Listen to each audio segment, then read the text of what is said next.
এরকম একটি খাট বানাতে কত টাকা লাগবে? এরকম একটি খাট কি কাঠ দিয়ে বানালে সবচেয়ে মজবুত হবে এবং সবচেয়ে বেশি দিন লাস্টিং করবে? এরকম একটি খাট বানানোর পরে আপনার কোন ধরনের পালিশটা করলে সবচেয়ে পালিশটা ভালো লাগবে এবং সবচেয়ে পালিশটা টেকসই হবে? পালিশটা আপনারা অনেকেই হয়তো বোঝেন না। এই যে খাটের যে কালারটা করা হয়েছে এইটাকে বলে পালিশ, অথবা এটাকে বলা হয় বার্নিশ। তো সম্মানিত প্রিয় দর্শক, মূলত আমি যে কথাটি বলতে চাই, আমাদের দেশ গ্রামে মূলত যেসব কাঠের চাহিদা বেশি আমি সেইটাই আপনাদের সাথে আগে শেয়ার করি। তো এই কাঠগুলো দিয়ে যদি আপনারা বানান এটা কিন্তু খুবই ভালো হবে, কিন্তু আপনারা পল রাখতে পারবেন না। পল বলতে উষর, যেটাকে সাদা বলা হয়, সাদা দেখা যায়, ওইটা হচ্ছে উষর। ঠিক আছে, ওইটা রাখা যাবে না, ওইটা রাখলে কিন্তু ঘনে খাবে। আর কাঠ অনেক বয়সী হইতে হবে। অনেক বয়সী কাঠ হইলে যদি ওটা একটু উষর থাকেও তাহলে কোনো সমস্যা হবে না। প্রথমে আমাদের বরিশাল অঞ্চলে যে কাঠটার সবচেয়ে চাহিদা বেশি সেটা হলো রেন্ডি কাঠ। আপনি যদি রেন্ডি কাঠ দিয়ে ফার্নিচার তৈরি করেন সেটা কিন্তু খুবই ভালো হবে। যেমন এই যে খাটটি দেখতে আছেন স্ক্রিনে আপনারা, এই খাটটি কিন্তু রেন্ডি কাঠ দিয়ে তৈরি করা হয়েছে। আর এই খাটটিতে যে পালিশ করা হয়েছে অরিজিনাল কাঠ কালার চাষ পালিশ। মূলত গালার যে কালারটা থাকে শুধু গালা দিয়ে, গালা এবং কাঠফরজন থিনারের মাধ্যমে ফুলফিল ফিনিশিং দেওয়া হয়েছে। তো কীভাবে কি বার্নিশ করতে হয়, কিভাবে কালার করতে হয়, এ নিয়ে অনেক ভিডিও আমার ইউটিউব চ্যানেলে দেওয়া আছে। আপনারা চাইলে কিন্তু সেগুলো ঘুরে ফিরে দেখতে পারেন।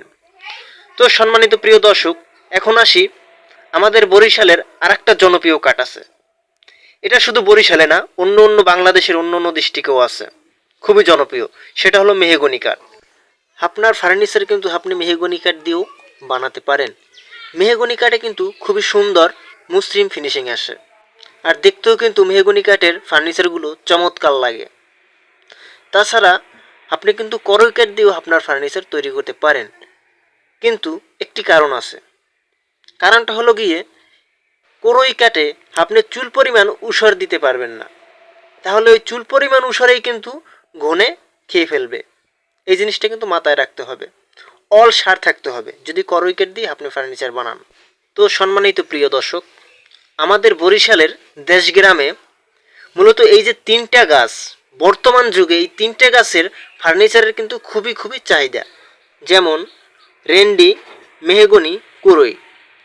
তাছাড়া আপনি যে গাছটাকে ভালো মনে করেন সেটা দিয়ে কিন্তু আপনি বানাতে পারেন, কিন্তু আপনি ফার্নিচার বানানোর আগে ভালো অথবা প্রফেশনাল একজন ফার্নিচার মিস্ত্রির সাথে যোগাযোগ করে তার সাথে কথা বলে তারপরে আপনারা ফার্নিচার বানাবেন। তারাই আপনাকে সঠিক একটি পরামর্শ দেবে। এবার আসুন, এরকম একটি খাট বানাতে আপনার কত টাকা লাগবে।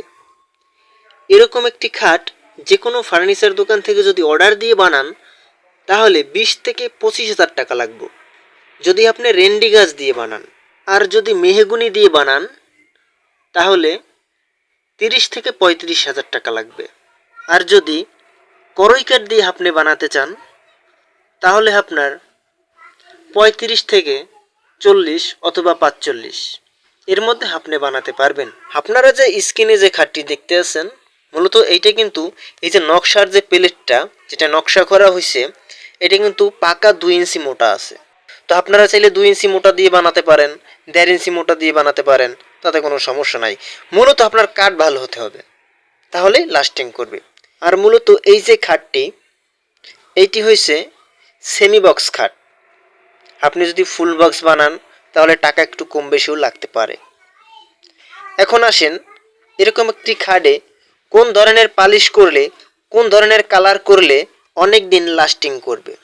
মূলত যদি আপনি অরিজিনাল গালা দিয়ে, ভালো মানের গালা দিয়ে অরিজিনাল কাঠ কালার করেন যেটাকে বলে চাষ পালিশ, এইটা যদি করেন পুরো কাঠের ফাইবারগুলো দেখা যাবে, আপনার কাঠটা বোঝা যাবে যে মূলত এটা রেন্ডি কাঠ না মেহগুনি কাঠ না করই কাঠ, সেটা কিন্তু বোঝা যাবে। এটা কোনো রং খাওয়ানো যাবে না, শুধু গালায় যে কালারটা আছে ওইটা দিয়েই করা হবে। লাস্টে ফিনিশিং দেওয়া হবে যেটা চকচক করে, এইটা দেওয়া হবে কার্পা ও থিনার দিয়ে। তো সম্মানিত প্রিয় দর্শক, আজকে শুধু 3টে কাঠ সম্পর্কে আপনাদের জানালাম। পরবর্তীতে অন্য অন্য কাঠের সম্পর্কে আপনাদের সাথে আমি শেয়ার করব, কোন কোন কাঠে ফার্নিচার ভালো হবে সেটা শেয়ার করব। আর যদি চ্যানেলে নতুন হয়ে থাকেন অবশ্যই চ্যানেলটি সাবস্ক্রাইব করে পাশে থাকা যে বেল বাটনটা আছে অবশ্যই ক্লিক করে রাখবেন। তো আজকের ভিডিও এই পর্যন্তই। আসসালামু আলাইকুম।